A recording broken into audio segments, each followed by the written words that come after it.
How are you guys doing today? You guys are more awake than I am at breakfast time. So I just want to thank you guys for having me here today, and we're going to try and have a little discussion here with my dear friend Nathan Leamer. And we're lucky because today, and I'm going to read this so I don't mess it up, Nathan's actually written a chapter for a new book that's just come out today. The book is The Digital Public Square, and its goal is to bring together top Christian leaders and thinkers to help navigate pressing challenges with robust public theology grounded in God's unchanging word and the hope of the gospel message, with issues ranging from conspiracy theories, sexual ethics, religious freedom, and privacy, and more. The Digital Public Square is designed to equip theologians, ethicists, pastors, and lay leaders to cast a distinctly Christian version for digital engagement and promote the common good throughout our society. Nathan, why don't you come on out here?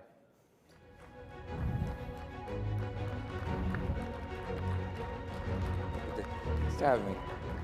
So it's really funny how God works, because Nathan and I actually met about 15, 20 years ago? 10. I'm not that old. So the first time we met, we didn't know each other. That is true. Because ironically enough, Nathan and I both grew up in Pennsylvania, and I think one of Nathan's first jobs was actually delivering packages.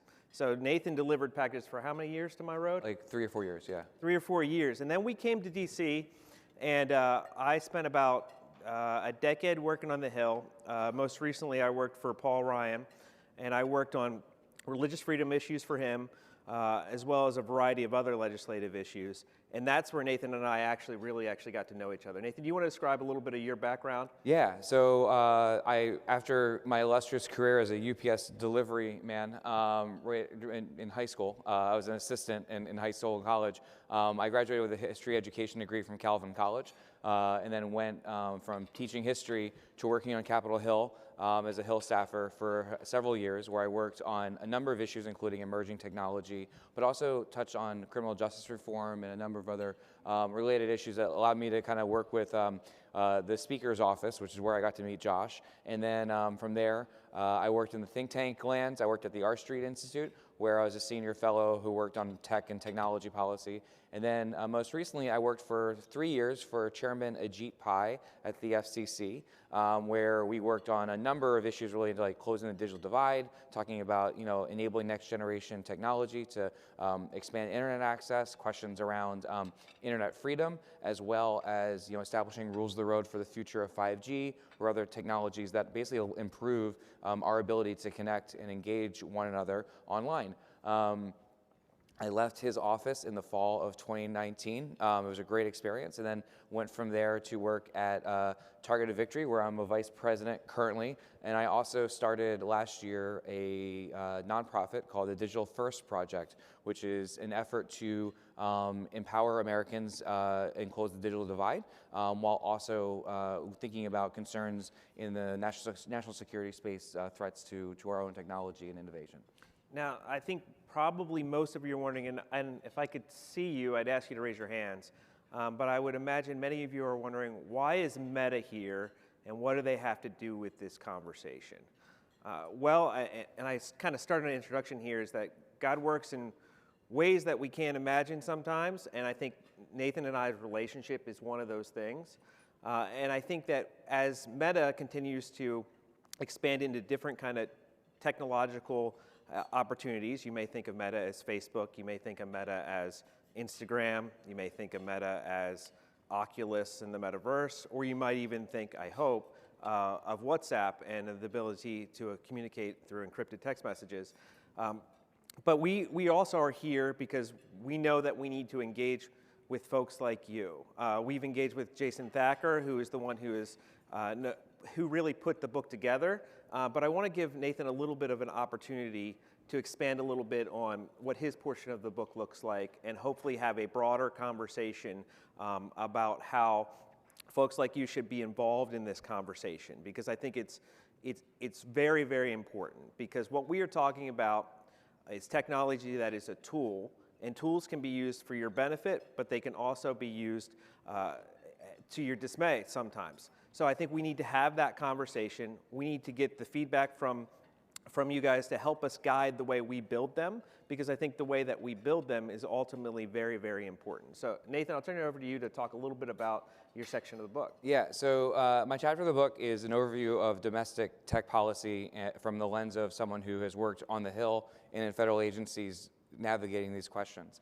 And I wrote it with intent to be something that can help, whether it's a young student who wants to work in policy, understand kind of the way they can engage on it, but also go deep enough so that the lawyers in the room or those actual academic and experts could also find some value in it too.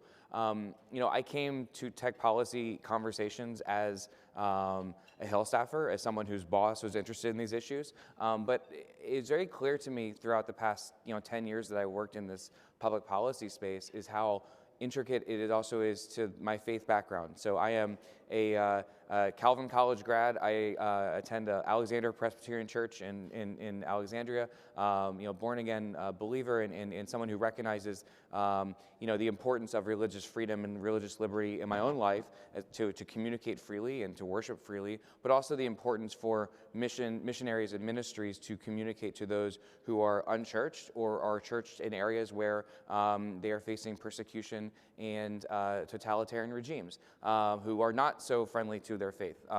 And it was so clear to me that whenever there's missions week at our church or a conversation with someone who was going overseas to preach the gospel or to share good work, technology was such a huge part of that. If we're not using these tools, as Josh mentioned, and we're not leveraging these technologies appropriately now, and from our kind of uniquely kind of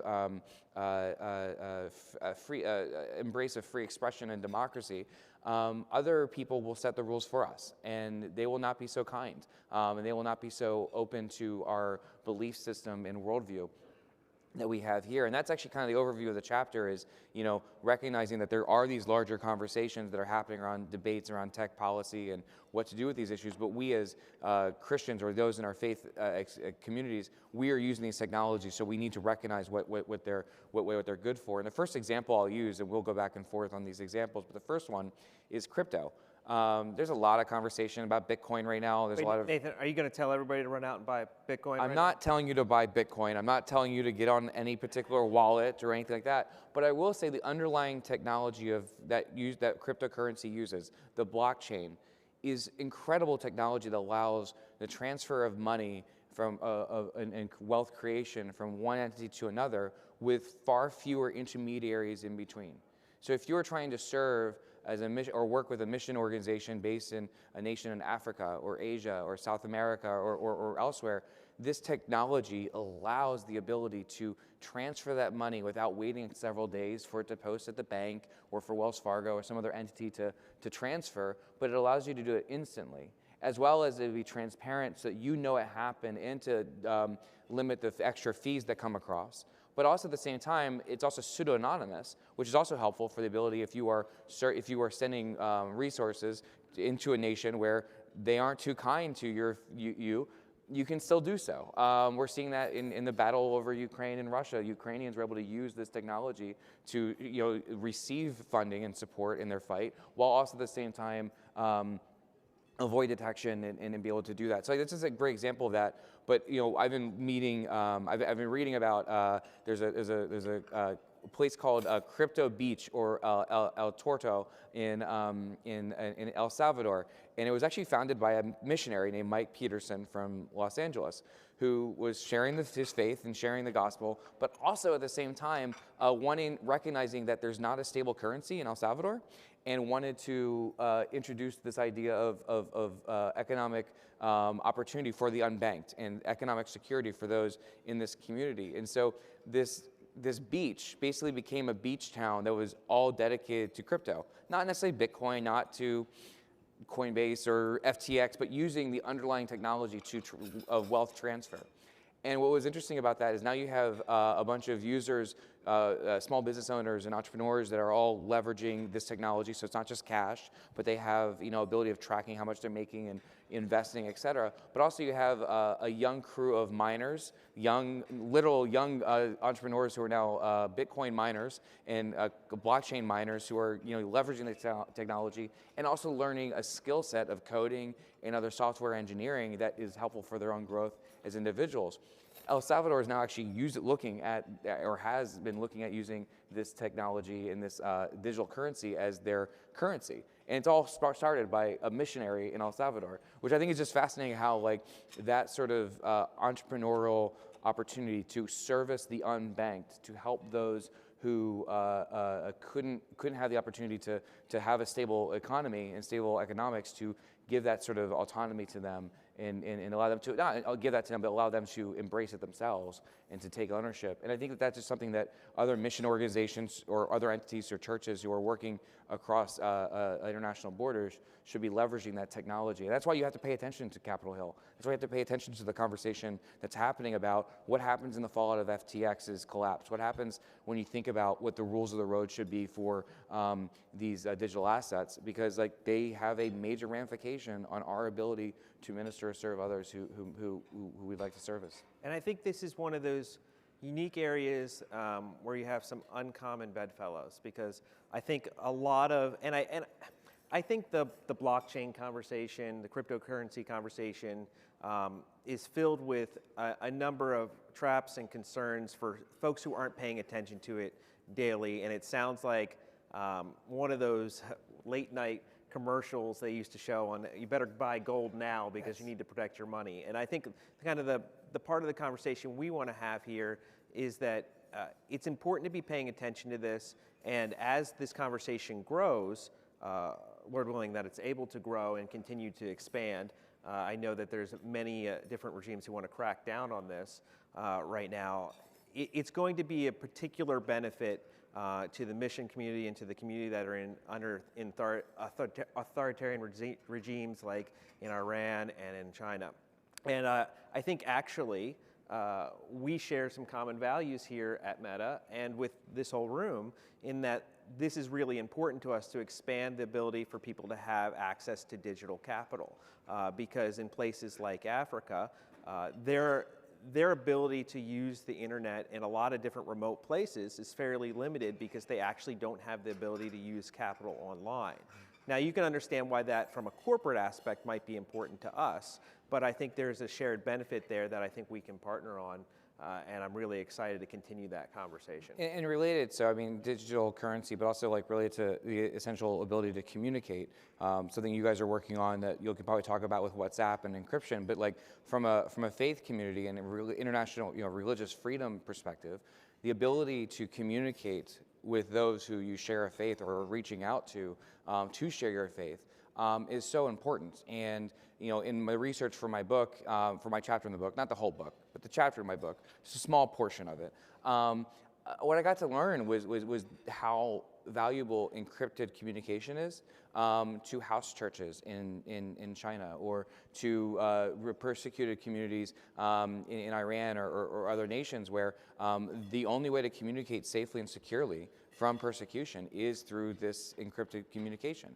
And there's this constant cat and mouse game, right? Because every time you come up with a new technology to encrypt your communication, protect your communication, if you will, there's the effort by other entities to break that encryption, and that cat and mouse game will continue. And also, there's also importance for when you need to look behind the encrypted communication for whenever there's actual bad things happening, whether it's human trafficking or whatnot. So this is constant balancing act that has to be played, and our Fourth Amendment protects us. But also, there are questions about that with law enforcement. This is one that, if we as Christians are not paying attention to, will pass us by, and is so important to our conversation. I'll say personally, I have a cousin who has been doing mission work in a nation that is not necessarily the biggest fan of her faith, and she only communicates with her supporters and her church and her family through encrypted communication, because she recognizes that the safety of her and her host family has been one that's been in jeopardy.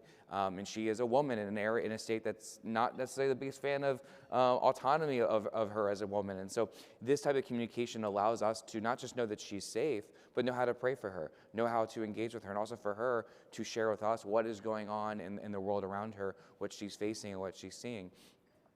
There was a crackdown in a couple of nations recently on some house churches, and they were actually breaking encryption, and some of the tools that people thought were encrypted were actually not as safe and secure as they thought they would be, and that actually allowed to certain pastors and certain house churches to be broken up or to be arrested. And that's the type of thing that, even though it's not in our country, we need to be paying close attention to it, because if we're not, then these things will continue to happen. And those incidents and those policies from those totalitarian regimes will set the standard for the conversation, not our, I think, commitment to free expression.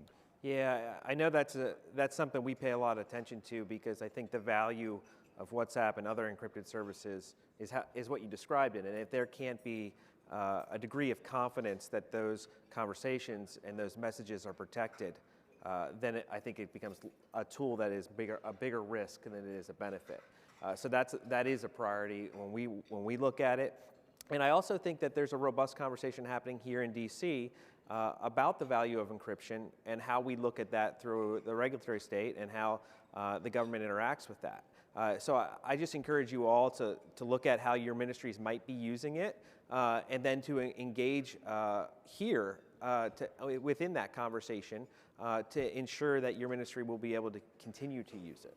Well, I'm going to turn the tables from question receiver to question asker. Could you talk a little bit about, there's an announcement you guys made like literally 3 weeks ago about proxy servers in WhatsApp, and how it's basically being able to be used to enable people to connect digitally in a way that they wouldn't otherwise be able to share communication. Yeah, this is a really interesting conversation, and I want to suggest that the server application doesn't apply just to WhatsApp, but it kind of applies across our products, because as you may know, Facebook and Instagram actually right now are unable to be in China based on the mere fact that we won't store Americans' data there.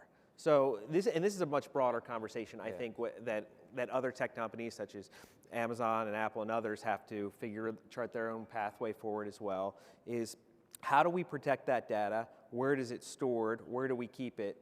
And that allows us to continue to protect it. And we've made a pretty strong commitment to make sure that data is located in places where there aren't authoritarian regimes that can come in and bust down the door and try and break those encrypted services. And it's been something that I think we found has been really important with the folks who are using it, because it gives them just that security, right? We have a lot of our servers here in the U.S. We do have some abroad, but they're in places that are secure and that you can have a high degree of confidence that your data is not at risk. And one of the things that he's getting at, which is so important, is the idea of having internet service or platforms that can evade or go around efforts by different regimes to block that communication or block that interaction. So if you remember Cuba, a year ago, actually a year and a half ago, there was a bit of an uprising, a bit of political protests relating to the regime, and one of the biggest fights was actually over internet access. And what was fascinating was reading, I actually got to talk with some Cuban dissidents who were actually in the process of literally creating VPN networks to go around the internet servers to be able to connect online. And what they were doing was incredibly fascinating, but also essential for their ability to get the message out about what was happening in their country and on the streets. I got to participate in a conversation with some players from the FCC, the White House, and others who were actually talking about leveraging internet balloons, the Project Loon program, to actually set up these balloons. They fly up about like a few miles, I think it's like several miles up in the air, and literally park them 50, 60 miles off the coast of Cuba. I'm just generalizing, very easy description. And these weather balloons essentially could enable internet access on the island of Cuba, and could actually like supersede and go around the government efforts to block internet access.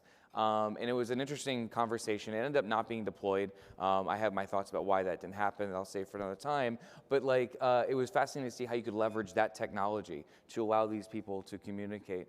In Ukraine, we've seen the conversation around, leveraging satellite technology from various entities to create satellite technology that can basically, run around efforts by the Russian government to crack down on internet access. These are the type of technologies, and like encrypted communications, that allow communities to engage that wouldn't otherwise be able to engage, whether for political reasons or for religious reasons, to be able to express freely what's going on, also share their message and what's happening and what's being experienced. Now, I think we covered a couple different areas that I think there's pretty good agreement with in the general conversation. Let's talk about two areas that I think there's a lot of skepticism and criticism around, because I think you've written about them. I know you've led large discussions around them, but I think that the first one I think we should tackle is AI.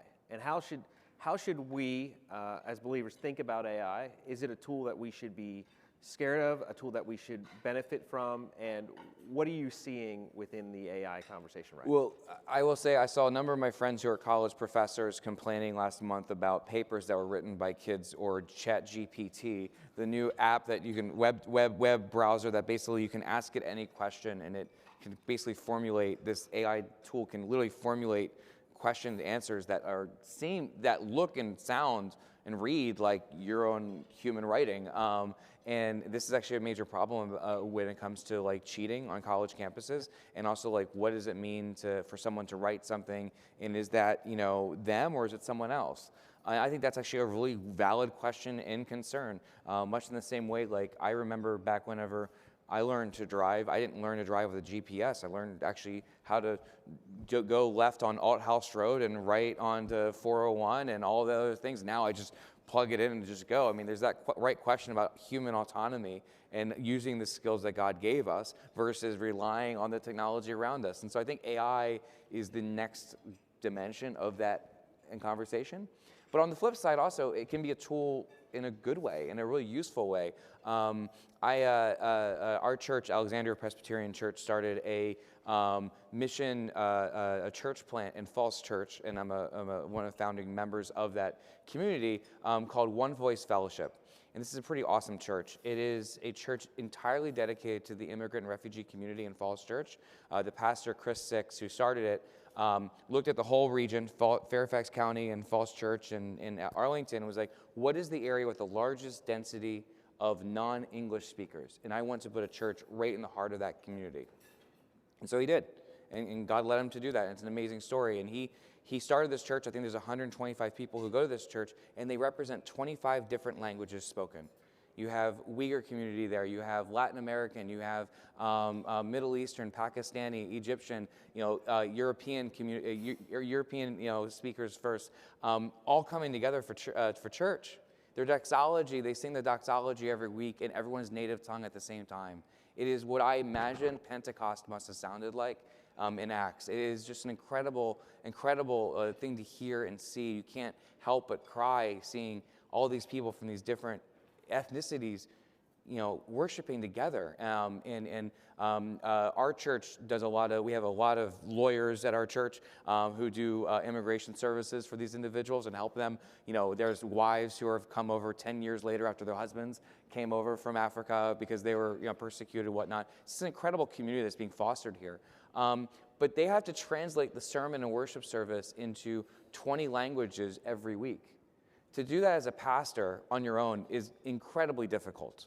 To do that even with a church team is incredibly difficult. So this team is using AI to translate in real time and ahead of time the services so that these individuals can worship together. The Gospel Coalition did a really good article on One Voice Fellowship. I'd encourage you all to check it out. It's an incredible story about how this community is leveraging not just all the different tools at their disposal for the glory of God and to preach the gospel, but also are leveraging these new technologies that enable these individuals to have autonomy and to fully appreciate what's going on. Our church, Alexandria, we would always have the headpieces, right, the earpieces, and we would translate as best we could for those who were, from South Korea or whatever nation who didn't speak English, and trying to do as best we can. But to have using AI as a tool to do that ahead of time, to give them the resources they need to do Bible study and small group together, that's incredible. And that just shows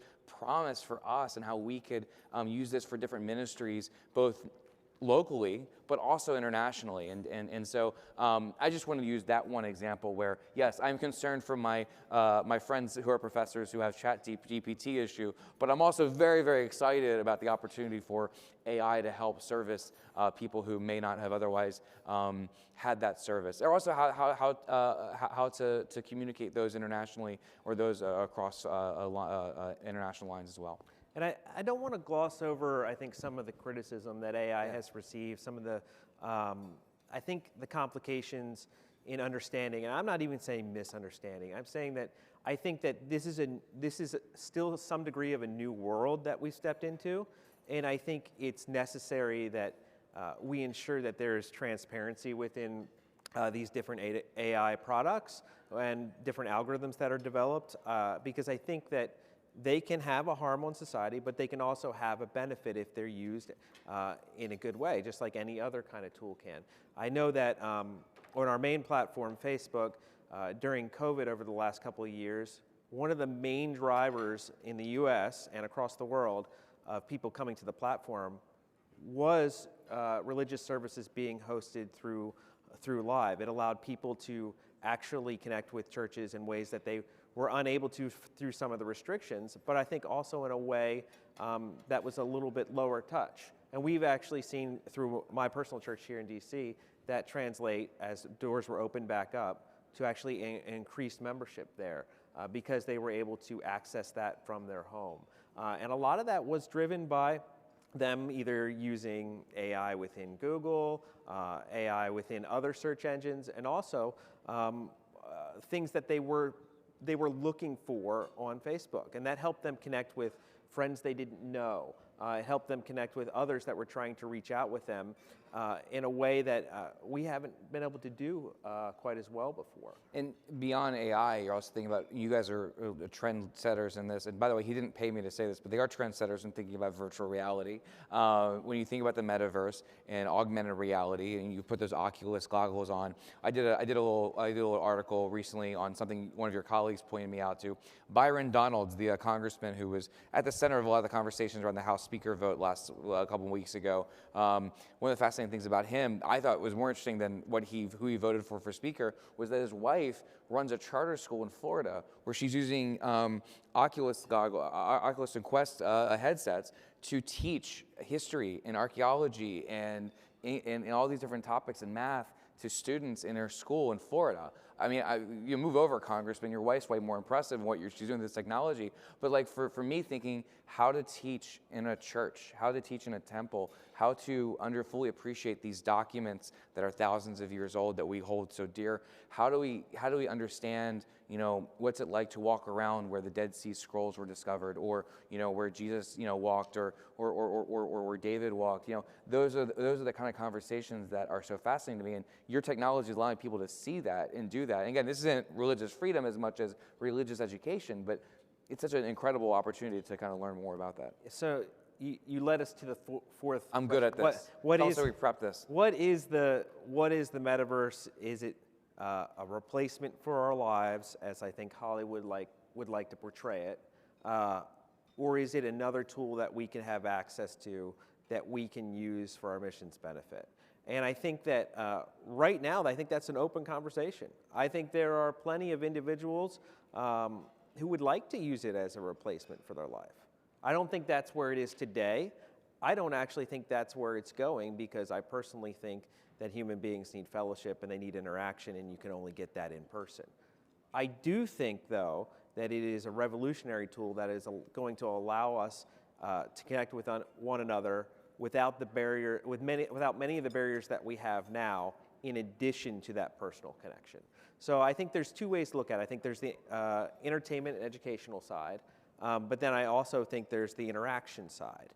And what I imagine happening in the very near future, and I think is already happening in some remote parts, but I think it will grow, is the ability for churches and religious organizations to send mission teams to remote parts of the world without having to get on an airplane. And the benefit of this is that they are going to be able to interact, which will be very, your presence will be much better than on a phone call or on a video conference. So you will be able to invite your ministries that are abroad into your church on a weekly basis if you want. And that will allow a degree of interaction that was only allowed when you send a mission team to these places. And I think a lot of the times missions turn into quasi-vacations because the folks that are hosting the missionaries feel like they need to host them. Yeah. They need to show them around.